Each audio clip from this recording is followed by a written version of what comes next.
Hi, I'm Ruth Hoyt, and I am going to be presenting the TextNet program tonight. And so I'm going to talk about mastering the art of wildlife photography with a little bit of humor injected here and there.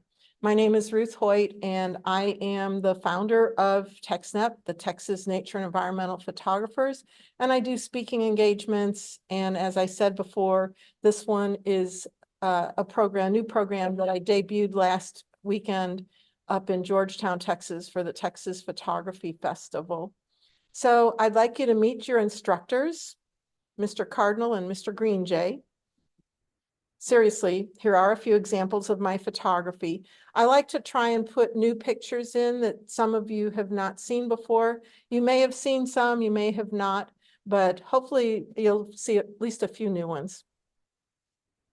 These are some of the photos that I've taken in the past. Some of them are favorites, and some of them are ones that I've just not ever displayed before. So these are all, most of these photos are taken at the Laguna Seca Ranch in South Texas, but there are others as well, and I'll note those as I can.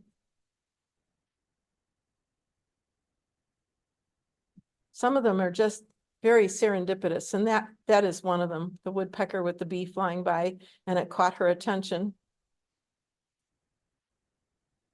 Javelina and its baby.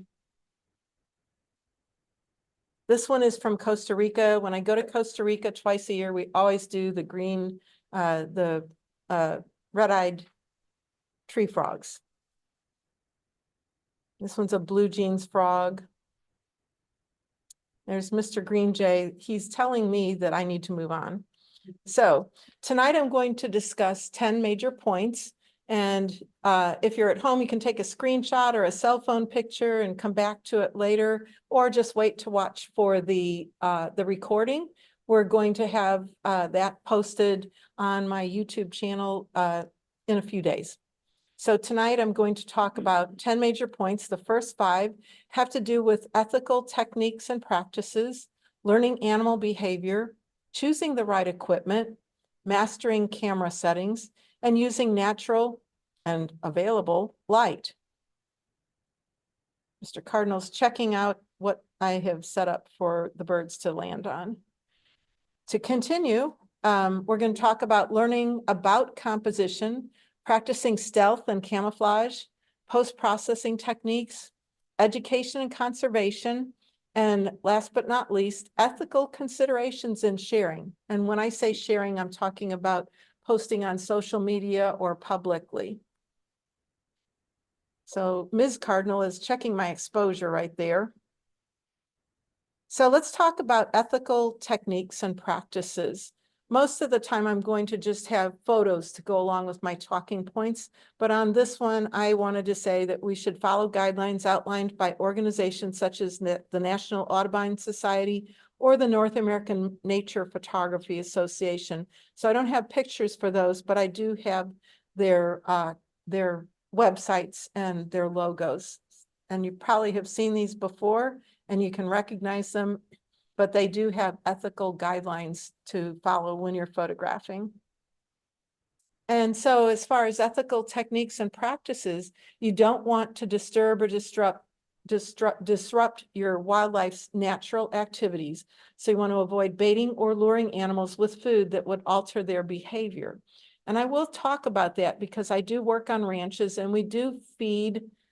We put out feed for the animals, but we put them at watering holes and places where they're going anyway. And it's not any different than if you put a hummingbird feeder at your backyard. You put out a hummingbird feeder, the birds come to your hummingbird feeders and they eat from that. You're giving them food. Now, we do take pictures, of course, when we are at the ranch. So you're going to see different animals that you would see at the ranch. You saw a deer just now. It had come to the water and was drinking. This northern bobwhite male, part of the quail family, has 3 of his chicks here drinking at the water and giving us a reflection. Got a meadowlark taking a bath. The animals do come to the water, and we take advantage of the opportunities. We're in photo blinds, we're covered up, and they don't see us. This is one of my favorite pictures of a green jay. They're very secretive about what they look like. They don't ever want to look like they're not ready for public. And so this guy has just dunked under the water, taken a dip and stood straight up. And I captured that photo before he flew away. Normally they come up, they come out of the water and they fly away and they go off into the brush to dry off and preen and look presentable again. But I captured him in that moment. So about learning animal behavior, you want to know about your subject before you photograph it if possible. And so I suggest reading and learning about your subject and studying it before you go out so you can anticipate the behaviors and capture authentic moments. I do talk about behavior in my classes and workshops. And when I take people to the ranches and photo blinds, I talk about the animals and the different things that they do. This picture was taken on the Bolivar Flats outside of Galveston, and it's the white morph of the reddish egret. And what I knew about them before I took this picture was that if there was going to be a reddish egret come out and be around, it wasn't going to tolerate the white morph. For some reason, the reddish egrets do not like the white morph of the reddish egret. So this is a reddish egret, but it's a white morph, and he is going to be chased. And so I didn't look at the other egret, the other reddish egret, because I knew he would be the one chasing the white morph. So that's how I knew to get this picture to be on this bird. So as soon as it started taking off, I was ready to get that picture. Okay, whooping cranes. Everybody loves the whooping cranes. We go up to Rockport and Port Aransas and different places to see the whooping cranes. They migrate. And I just put this picture in because this is the time of the year that we see the whooping cranes, not so much down here in the valley. We have to go a couple of hours north to get them. But I put that in as a reminder to know where your subject is. If you expect to see a whooping crane down here, you're going to be disappointed because they aren't here. So if you want to photograph them, you learn that you have to go where they do. And in the wintertime, we can get them up in Rockport, Port Aransas, in that area. They go north in the spring.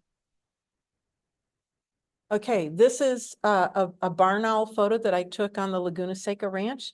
They come out in the evening. They sleep all day and they come out in the early evening, late afternoon, early evening. And if you know where they roost, you just have to wait. Sit there quietly and wait, and you can get a picture like this. This happens to be at the raptor blind at the Laguna Seca Ranch, and the scissortail flycatchers are here. We're in March right now. They came just a couple of weeks ago. People have been seeing them. They're on the ranches now, and what they start doing is courting and nesting. And so this is a picture not from this year, but from prior years. And the scissortail flycatchers like to come to the raptor area because it's a big open field. There's lots of insects, and so it makes good habitat for them. So they find little twigs and branches, and they hunt for bugs while they're in between nest building. And the thing about it is they're at the raptor blind, and at the raptor blind, we have crested caracaras, turkey vultures, black vultures, and Harris's hawks. Those are the usual four. Sometimes we get a few other things like kestrels and an occasional red-tailed hawk. But anyway, those are predators, and they like to eat scissortail flycatcher babies, scissortail flycatcher eggs. They like to find that for food. And so the scissortails don't care for the raptors. And if they are looking for bugs, hawking insects on the fly, and they see a raptor coming through and it's too close to where they're nesting, they're going to take chase. And this is what happens. They will chase a caracara. This is a juvenile caracara that just happened to be flying towards the raptor blind. And this scissortail flycatcher saw him and took pursuit. And so it was lucky for me that the caracara was flying straight towards the raptor blind, or I wouldn't have had that angle with both birds in sharp focus too. Green jays feeding each other. I've only seen this a few times. And so I was really lucky to get this. The female will sometimes just make little noises, nothing like the big bold green jays that we hear all the time. And what she's doing is she'll fluff out and just sort of look helpless. And what she's hoping is that the male will come along and feed her and show her that he could be a good dad for her chicks. So this is courtship behavior. This picture was taken in Costa Rica, and I put this in just to remind to watch for stretching. When birds stretch, they're usually getting ready to fly. So I'm always looking for birds that are stretching. There's a yellow-billed cuckoo. That's the only picture of a yellow-billed cuckoo that I have stretching. So learning animal behavior continued. You want to be patient and be observant. You want to allow wildlife to become comfortable with your presence. And yes, they sense you are there. And if you chase, they will flee. So this one just was another one of those serendipitous shots. I happened to be below ground with my lens right at ground level at the raptor blind. And this caracara was limping. He was walking with a limp. I thought, why is he limping? He looks healthy. He doesn't look like he's got anything wrong. Well, soon enough, he bent over, and I don't know if I can zoom this in, but if you look in his beak, he has picked a grass burr out of his toe. That was what was making him limp. And if you've ever had a grass burr on you, you will limp. There's a javelina, and it's smelling something it had never smelled before. And so I was ready because I knew if a javelina came in, that they're always scenting the air. And this one was smelling something up in the air and gave me this, I think it's a great pose. It's just so different. It looks like a little ballerina, but sort of chubby. This story, this bird has a story. It's a chestnut-sided warbler.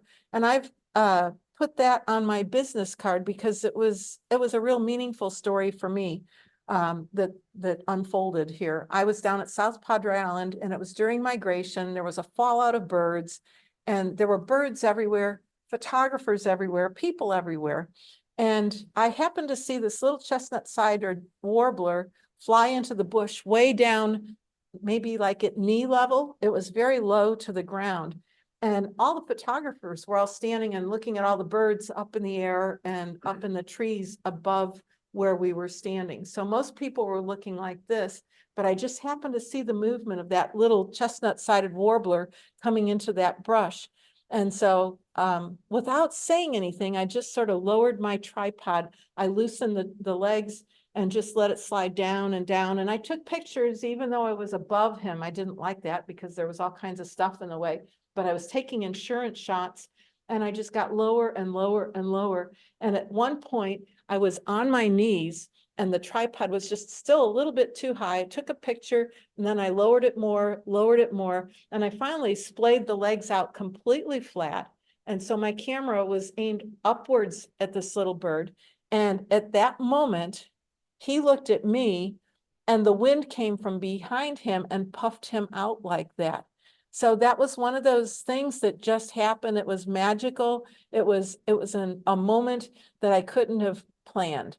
I just took advantage of the opportunity that I saw. Like I said, chase them and they will flee. If you start going after a bird or any kind of wildlife, it's going to run. It's going to leave. Choosing the right equipment. So I guess my story, I've been teaching photography for 30 some odd years now. I'm getting sort of old, but I started out in Nikon back in the days of film when there wasn't autofocus. There weren't a lot of auto anything. And so I started with Nikon. And when I moved to Texas back in January of 2000, Canon had just come out with the image stabilized 100 to 400 millimeter lens. And I just was so taken by that. And I went ahead and bought a camera body and the 100 to 400. I still kept all my Nikon equipment because that's what I knew. That's what I grew up on photography using. And that was my main equipment. but I bought this Canon, I don't even remember what model it was, but I put the 100 to 400 with it. And of course, this was still film, but it was amazing that there was image stabilization. And the first time I looked through the camera using that lens, I pressed the shutter partway down and I could hear the little gyroscope going around and around. And as I stood there looking through there, the picture was going around and around because I was moving, and the gyroscope was stabilizing it. And so that was new technology for me. And it took a while to get used to it because it's just different. But anyway, so I had my Nikon, I had my Canon, and I sort of called myself ambidextrous because sometimes I'd be using one and sometimes I'd be using the other, and everything was backwards from one to the other. And it would be confusing sometimes because you have to think the lens focuses this way, or you put the lens on this way or that way. Everything, even the lens caps were reversed from each other. So I eventually bought more Canon equipment. And in the meantime, I also had Hasselblad. So I had 3 different systems that I was using. And anyway, recently, just a little bit over a year ago, I bought an Olympus camera. So I've been working on Olympus. And so my points about choosing the right equipment is that you should use equipment that's meant for wildlife. If you're going to do wildlife, you need a sturdy tripod, a modern camera with fast autofocus and tracking, a silent shutter preferably, and a fast telephoto lens. And that's where I migrated when I went from the Nikon to the Canon, and then to the Canon DSLRs, and then the Olympus. So I have gone to a lighter tripod. It's quite light, and I'm still not sure I'm sold on this, but I think I am. I have a Peak Design tripod, and I use the Flex Shooter Pro head. And so that's my support system. It's much lighter than what I used to use. I have my OM1 camera. They've recently come out with the Mark II. I haven't ordered one yet. I say yet, I don't know if I will. Probably someday, maybe, I don't know. But anyway, with that, I have the 150 to 400 millimeter lens. And because the OM1 is a micro four thirds camera, it has a 2x crop factor in it. So your 150 to 400 millimeter is actually effectively 300 to 800 millimeters, and it has a built-in extender that makes the 800 out to 1,000. So it's quite a great range. So it's basically effectively 300 to 1,000 millimeters. And that's what it looks like when it's put together. And the bonus for that is that the 150 to 400 millimeter lens is waterproof. So when it's raining, it's been raining this week. We had sunshine today, this afternoon finally. But this week when the rain was getting on it, I just didn't worry about it because I knew it wouldn't hurt it. I do wipe it off, but it is waterproof. I wouldn't take it swimming though. So you want to master your camera settings. You want to learn the exposure triangle. And if you've been one of my students, you've seen this before. I talk about aperture, shutter speed, and ISO, and that controls the motion, light, and depth of focus or sharpness in your images. And so I'm going to show you that triangle, that exposure triangle. It's a bright slide. So the exposure triangle has 3 sides to it. It's sort of like a 3-way seesaw, if you can imagine that. And you have aperture, ISO, and shutter speed. Your aperture is the opening of the lens. It opens and closes, and those numbers are a fraction. So if you see at the top left, it says f1.4, and at the bottom left, it says f32. That's just a general range. Some lenses are different than that. But that's your aperture. That controls how much light goes into your lens. And then the ISO is the sensitivity of your camera to light. And the range on here, it shows ISO 50 to 25,600. I don't like to use 25,600 because it makes your film, did you hear that? Boy, 25,600 ISO is super sensitive to light, and it will give you a fast shutter speed, which is great. But then when you go in to look at your pictures, the pictures are in film words, they would say grainy. In digital words, they say noisy. So you want to keep your ISO as low as you can. but you don't always get to choose the super low ISOs. It just depends on how much light there is.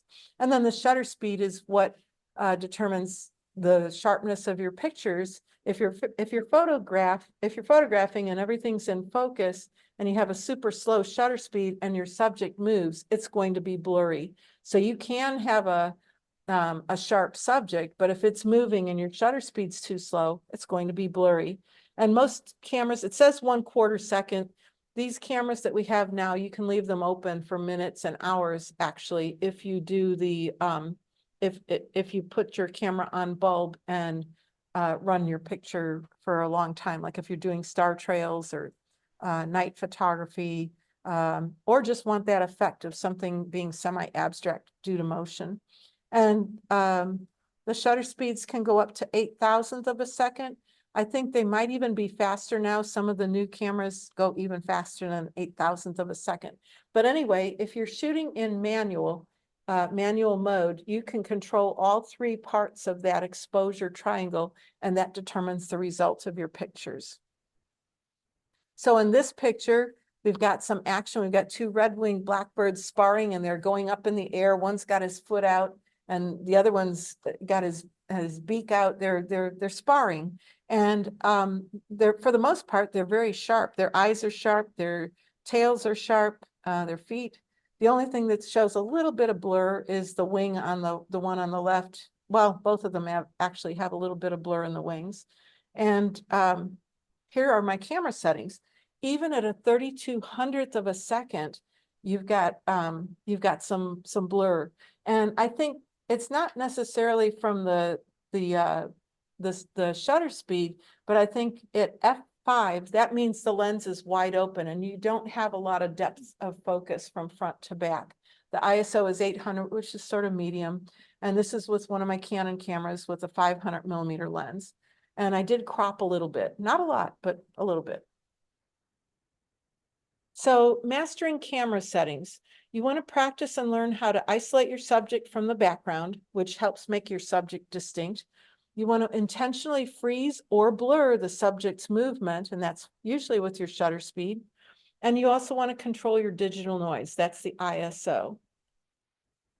So this example, I was shooting with a long lens, and these 2 birds were having a little discussion, and all of a sudden they started sparring, and the one decided he was leaving and the other was grabbing him as he was leaving. So I had a fast shutter speed, thankfully, and I was able to freeze that action. But I had too much lens for what was going on. The wings were going out. And so it's just an example of capturing something that you like, but maybe you don't like it because it got cropped, too tightly.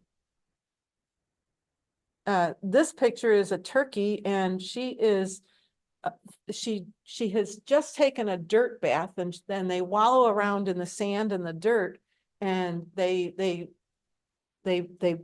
push dirt all around under their wings and under their legs and all that. And when she stands up, she shakes off like a dog, and dirt flies everywhere. You can see the dirt clod off on the right-hand side of the picture coming off of her. It's pretty funny, but knowing and expecting that, it's part of knowing animal behavior and expecting something to happen. And this is what we get. Here's another fast action picture. I think on this one, I was at 3200th. I like to have at least 2500th of a second for my shutter speed, and I'll adjust my aperture and my ISO to make that happen. And so the cardinal just happened to be coming in, and right behind him came in the green jay. And so it's just one of those things. I was in the right place at the right time, had my camera set up with a tripod, and I captured the red bird and the green bird, the same picture. So you want to use natural light whenever possible. I don't use flash very often, and I do use flash, and I say, well, it's available if it's in my camera bag, right? So anyway, most of the time though, I use just natural light, what we're given. And so you want to learn about lighting at the different times of day and the various weather conditions. Early and late hours usually provide soft, warm light, while overcast weather, like we've had for the past couple of weeks, makes for even light without shadows. And sometimes there's not enough light to make it real easy to photograph, but I do like shooting in overcast light. This was taken in the evening after the sun went down, and there was just enough light that there was a catch light in this great kiskadee eye. He was sitting on a log that sits in the pond at the Laguna Seca Ranch. And the next picture is of some deer. It's not from the same night, but it's the same location. You can see that log in the bottom of the frame, and the bucks come in. Sometimes the does come in first. That's what usually happens. And by the time the bucks decide to come in, there's usually a lot less light.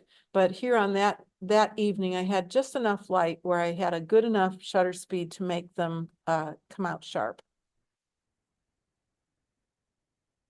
Before the sun comes up, if you're there 30 minutes to 20 minutes before the sun rises, you're going to get silhouettes. If I wanted to get details on these cranes, I would have to do a super long exposure. And you can see the fourth bird in this lineup of birds is moving. And if he had been on a slower shutter speed, he was going to be a blur.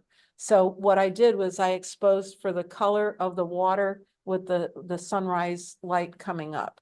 And so you have to choose what you want. If I really wanted to get the details of the cranes, I was either going to have to go for a longer exposure or a higher ISO. And I just love the rich colors. So I kept my ISO pretty far down and had a medium shutter speed and just let them be mostly silhouettes. Here I'm photographing in the rain, and I've got a pair of crested caracaras. They're wet, so they've got punk rock hairdos, and they are a pair, and what they're doing is looking around and claiming that part of the field as their own, and that's what that territorial head toss is. It represents the bird saying, this is mine. And when they do that head toss, they could be talking about the field, or they could be talking about food or a perch, or the bird next to him. This is my mate, you can't have it. This weekend I was at the ranch, and we had a black vulture and a caracara sitting side by side, and they did something called allo preening. They were preening each other. And the caracara was on my right, and the black vulture was on my left. And all of a sudden, and I was doing a video because it was really cool to see. And all of a sudden, out of nowhere comes the mate of the black vulture, and it came and it hit that caracara on the back and threw him off the perch. So that was unexpected, but I was videotaping because I wanted to get that allo preening, the two different birds, two different species preening each other. Here I'm photographing in the actual rain. This is a Harris's hawk, and I just kept my eye on him. I did a vertical composition because the bird is a vertical subject pretty much of the time. They're vertical because they're very alert and upright. And I knew that when he got wet enough, he would shake off. And I just sat there and watched and waited. And as soon as he started, I laid into the shutter and have a whole series. But this is the best one from that series. Here I'm photographing at night, and Paul Denman was with me. Some of you know Paul. He's one of our members, and it was so cold that night, and it was a lunar eclipse, and I had my car, well, my truck parked right next to where I was shooting. I had my tripod, big heavy tripod, my 600mm lens. I don't own those anymore. They're owned by folks in this room. But anyway, I was photographing, and it was so cold. I was shivering. I had one coat. I didn't have lots of layers. And so what I was doing was taking multiple exposures, but on one, it's not a piece of film, but one on one exposure. So what happens is you set up the camera to take more than one exposure. I set it for 9. I think I got 9. Yeah, I got 9. And so every minute or so, I would just slightly move my camera angle so that I would make a spiral. And I had no idea what it was going to look like because I'm just shooting in the dark and not seeing each picture as it comes out. And on that 9th exposure, the last one with the little sliver there, on that exposure, I pressed the shutter and I heard ka-clunk. My battery died.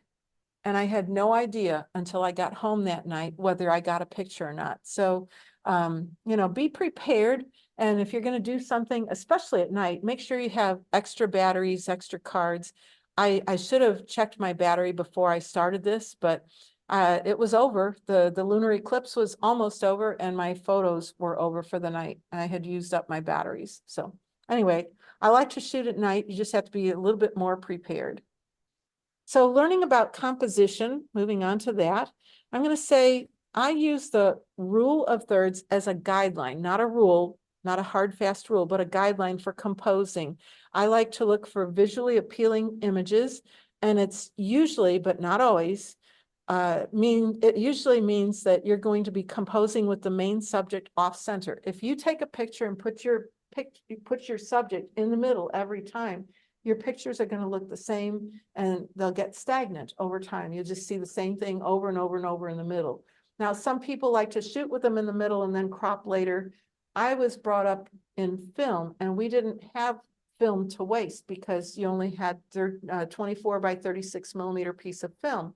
And if you crop afterwards, you have less left. So I've always been taught to compose the way you want it, try and make the camera try and make the picture as perfect as you can in camera so that you don't have to do a lot afterwards.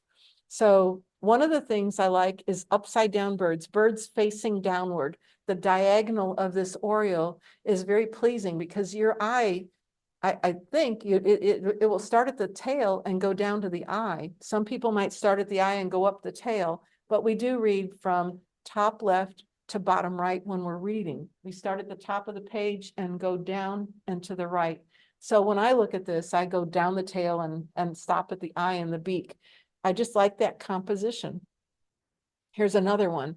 This is an oripendula, and that's a bird that I photographed in Costa Rica. So that's not a South Texas bird. It's the same thing, just a bigger bird and slightly different angle. Top left going toward the bottom right. And if I were in the field and the bird was going from top right to bottom left, it might look backwards. So you have to decide. You can flip it in the computer, but you can't change the bird while you're there. So sometimes I'll flip pictures, but those birds were both photographed that way. Here's a bird flying from from bottom right to top left. And I left the bananas in the picture. I didn't show the whole bunch because I really wanted people to focus on the bird when they see this picture. And I like this composition because the bird itself makes a backwards S. If you start at the beak and go down to the right, he does make sort of a soft S and his wings sort of complement that. I guess I could flip that one, and I didn't do that for the slideshow, but that's something you always have the opportunity to do later.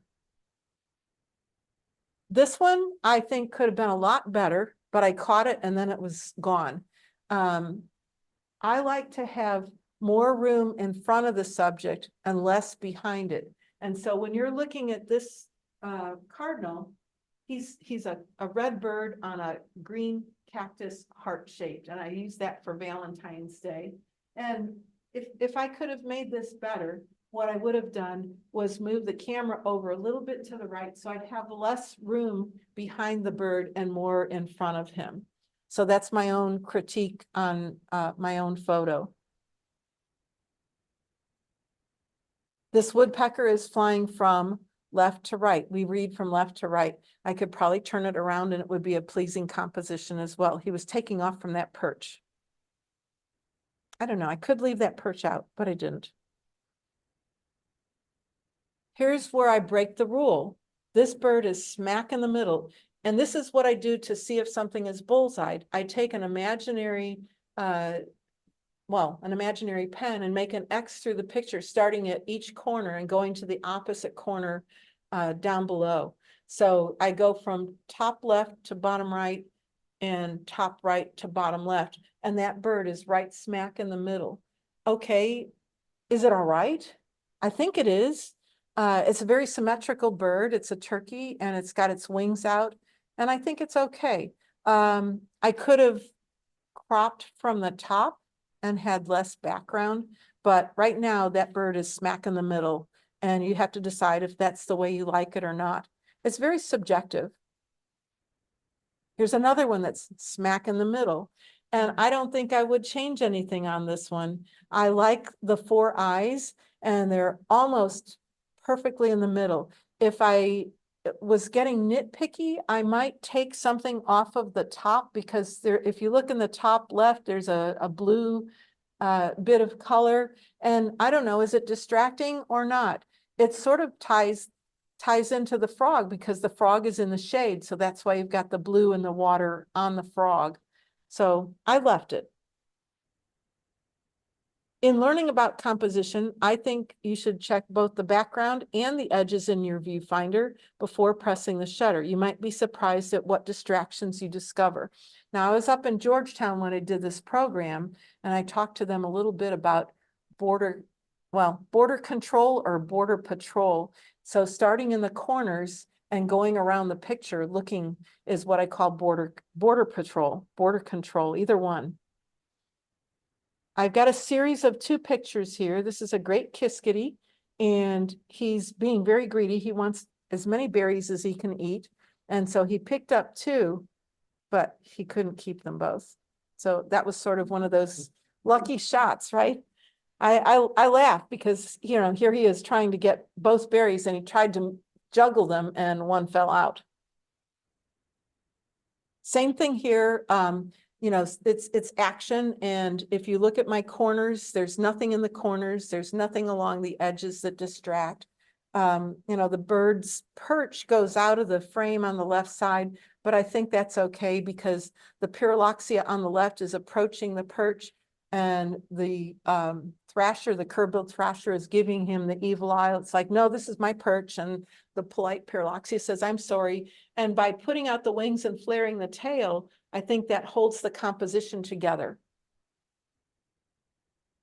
I like the composition on this one because there is a little bit of room on the back side of the cardinal, but his tail is down there. And if you go up his tail and up to the top of his head where he's got his nice crest, he's got his wings pointing toward the cactus. He's on the tuna. He's got 1 foot balanced. It's like he's just landing and he's catching his balance. And so I feel the tension in that. I like the way this composition works. And actually, what was even more special about it, the sun was going down, and the sun had gone almost below the horizon. It was coming up the cactus. The shadows were coming up the cactus. So only the bird and the tips of those cactus fruits are in sun. The rest of it's in shadow. The aloe are blooming. Has anybody seen aloe blooming right now? Everybody, right? Yeah. It's everywhere. We grow aloe here. We're one of the aloe capitals of the world. And so I grow them in my yard. And when I go to the ranch, I'll bring the aloe with me. And sometimes you get lucky and get a pretty bird on the aloe. Here's a pair of golden-fronted woodpeckers. When you look at this picture, there's stuff coming in from the bottom of the picture. If you look in all the corners, the only stuff that's sticking into the picture from the bottom. Does that bother anybody? No, it's grass and it's a tree trunk. And so that looks normal and feels normal when you look at that. And this is the only shot I have of that pair of woodpeckers like this. She just happened to look up and he happened to look out, and her beak is pointing toward him and his is arced over her. And in my personal preference, I probably wouldn't like that stick, that perch, that little stick that's sticking out that he's standing on to be so close to her beak, but it sort of ties it in. Your eye follows through, and the composition keeps you in the picture. Sometimes you go down and look at the grass. Okay, well, there's nothing happening there, and it points you back up to the birds. So some of you know about this bird. I call him Darth Vader. It's a bronzed cowbird, and he is a show-off. He's looking for a mate. There's a female down below in the grass, and she's walking around eating, and he gets all excited. Oh, there's a girl there. I'm going to show off for her. And he gets so excited, and he starts quivering, and he gets so fast with his quivering with his wings that he just starts levitating, and he floats up above her, and he's looking down at her, and she's eating. She's not paying any attention. Sort of a funny story. But if you look at the picture, there's nothing in any of the corners or along the edges.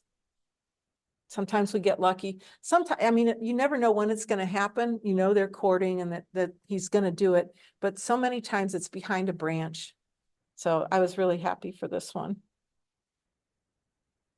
This was in my backyard. The flowers were blooming on the trees, and this common ground dove just happened to go up there, and they're usually ground birds, so you don't see them up high. So that was just one of those lucky shots. Just happened to get it. There again, we have the aloe. This is a black crested titmouse. Now in this case, the corners and the edges, they're all full of stuff. Is it bothersome? I could have left it, I could have made the bird very small in the frame and made it a more open composition, but I wanted to show the bird. So I went ahead and got real close and tight on this one. See, that's the whole scene. And if you can imagine the titmouse in that spot, it would be very small in the frame. So I like the oriole in the frame, but the titmouse, I think it needed to be cropped. This is a fun part of the show for me because I like talking about in the field, trees, rocks, or a kayak or a float tube in the water can help you blend and hide from your subjects.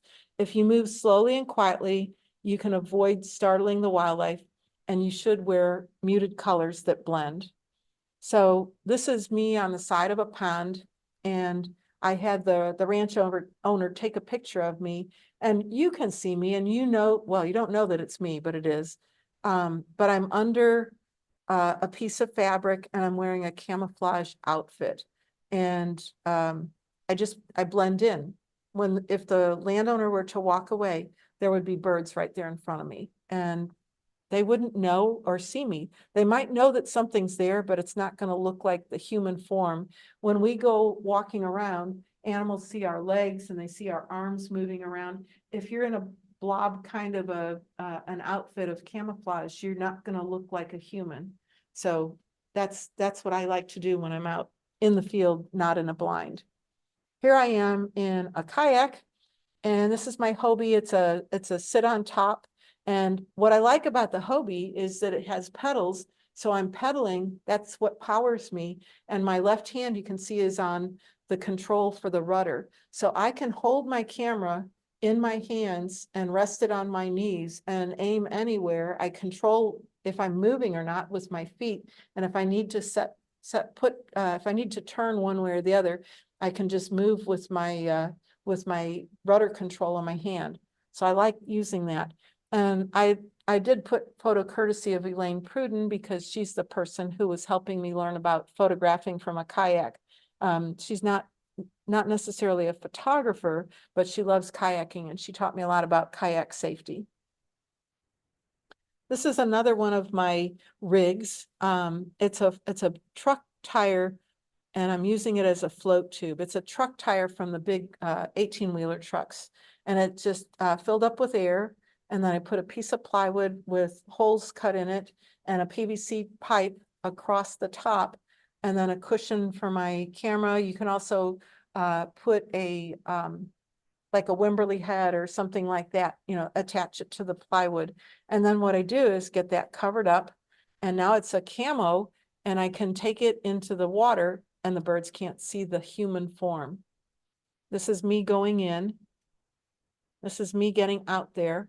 And I did put the fabric behind me, but if it gets in the water, it's going to get wet, and it's going to sort of drag you down. So as long as you're going in the direction toward the subjects that you're aiming at, they can't see me behind that wall of camouflage material. And if you're going to go in deep water, use flippers, because you don't want to get stuck out there with all this stuff and not have a way to get back to shore. But this was a very shallow pond. Okay, so working from a permanent or portable blind provides cover for you and your camera. You want to work slowly and quietly, though, just like when you're out in the field, especially when you're with others. You don't want to cause a disturbance. And when I take people in the blind with me, a lot of times, well, if they're a group and they know each other, sometimes they get a real casual and start talking and all that. The birds at the ranch are pretty acclimated, But when they start talking too much or laughing and carrying on, it does interfere with what's going on. So I try and keep talking and movement to a minimum. So this is one of the blinds at the Laguna Seca Ranch. And this is what it looks like when everybody's ready to shoot. This is what it looks like from the inside. Here's a group that I just did last month, the Olympus workshop that I did.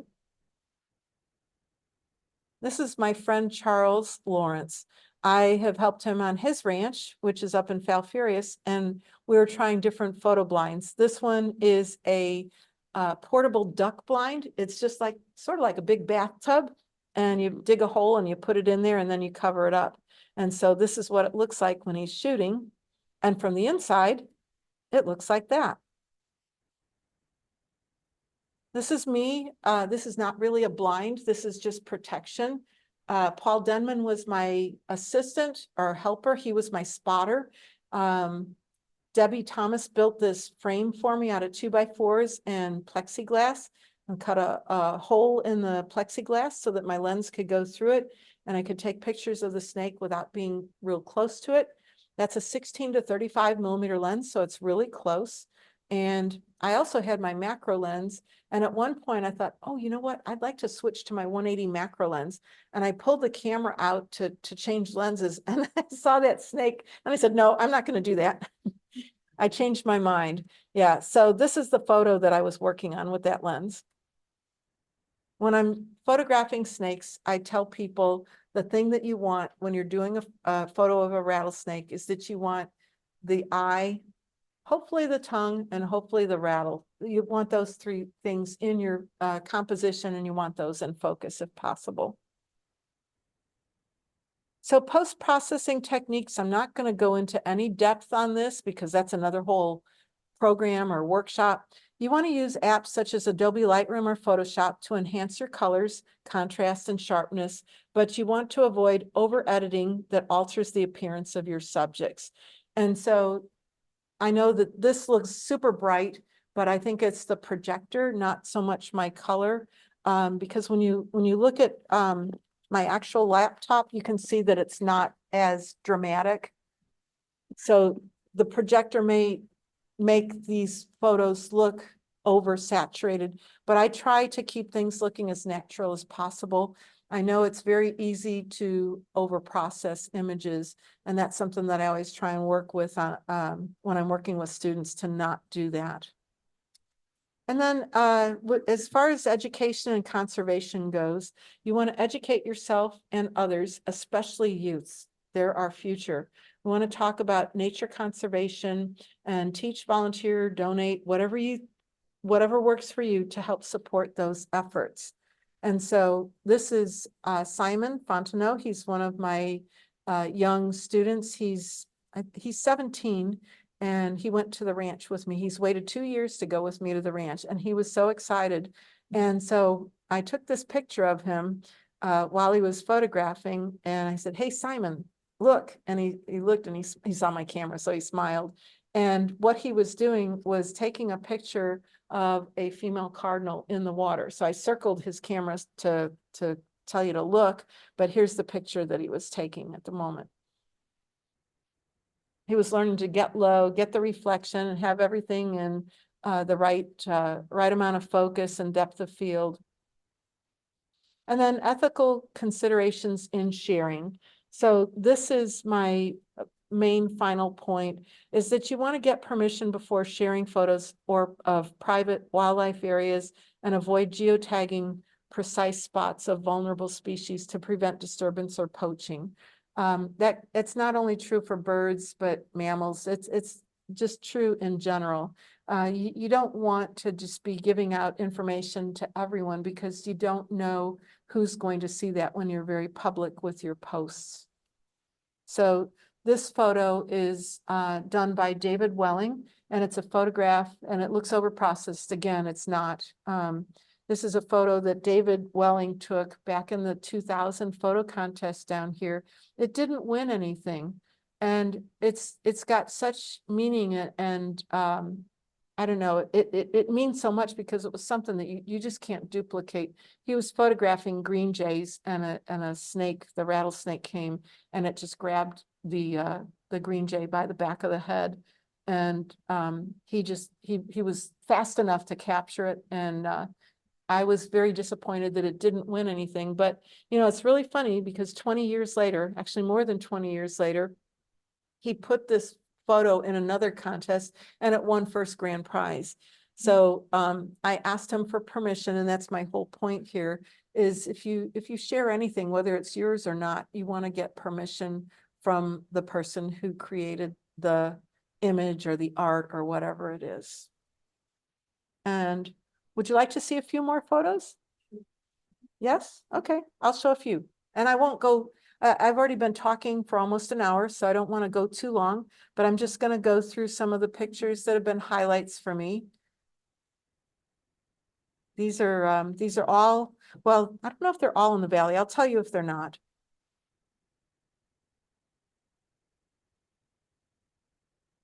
This was in Costa Rica. They call this the Jesus Christ lizard because it runs across the water. He walks on water is what they say. He's so fast that he just runs across the water. Yeah, all of these have been taken in the valley. My favorite green jays. Green jays are curious, so they look everywhere. I had put some food under there for a woodpecker because I know woodpeckers will hang from a perch, and he watched me do it and then he went to inspect. This is one of those things. It just it is slightly set up. One of my friends said, Ruth, I just found a road-killed coral snake. Would you like it? And I was like, yeah, I'm going to do raptors in the morning. And so I brought the snake out, put it out, and the juvenile Harris's hawk came and took it. And I just happened to be in the right place at the right time and have the right settings. I mean, because you can't predict when it's going to happen or what's going to happen. Sometimes, like I said before, you can have too much lens by having a long lens, but the interaction, I think, is, you know, you see the two faces and that claw between them. It just, you know, it's one of those serendipitous moments. This one was sort of funny. It looks like they're doing the hokey pokey. What I like about this photograph is it's a slow shutter speed, but the green jay hovered long enough, sort of like a hummingbird, and his wings were flying like crazy. And the beak, the toes, and the tail are all sharp. It's just the wings are moving. This one I called tiptoeing. He was tiptoeing across a perch that was meant for a warbler. And you know, like I said, the green jays are really curious and they have to crash the party and check out everything. And he saw me put that perch up, so he had to go check it out.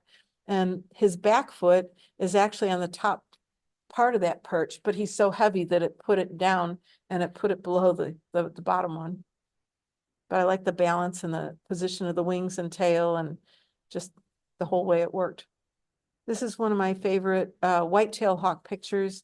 I have all kinds of pictures of whitetail hawks, but this one is probably my favorite because it's got the rufous color on the wings, the white tail, and it's all flared out. It's just nice pose. There's an underside picture of the same bird. He was circling, so I got him both ways. Mockingbird. The olive sparrow is an endemic. You won't find that anywhere else in the US. And it's a ground bird. It hangs out down on the ground. And if you look up olive sparrow in the field guides, you won't see that yellow on the wing. I know it's there, so I'm always looking for the little yellow spot on the olive sparrow's wing. And this picture showed that. Great kiskadee with the berries. They love the red berries.